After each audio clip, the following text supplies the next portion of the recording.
hari igihe njya nganira n'umukobwa, umukobwa agatangira kumbwira uburyo umu ex we yamubabaje, mbese uburyo yamwangirije cyane umutima. Narangiza umukobwa ngahita amubwira ngo mbega we, ni ukubera icyo umuntu w'umusore ashobora kugukorera bene ibyo bintu koko? Ni gute umusore ashobora kuguhemukira nk'uko nguko? Kumbe uwo mukobwa ntabwo aba azi umupangu wanjye ikintu mba nshaka gukora ahubwo ni uko mba nshaka gutekinga over, nkahera hahandi wa musore wamubabaje yahagarikiye, kugira ngo nanjye nze noneho nkomerezeho. Icyo gihe mba nshaka kumufata amarangamutima kugira ngo nze nkomerezeho neza cyane.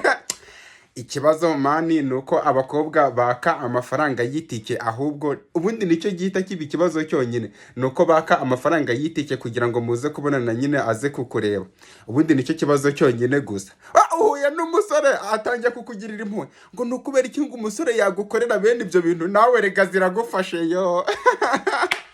Wa mukobwa murasetsa, wa mugani wanyu murasetsa ye, kubera ko ingoro nini icinyiye umuhezo irutwa n'itongo ry'umukunzi.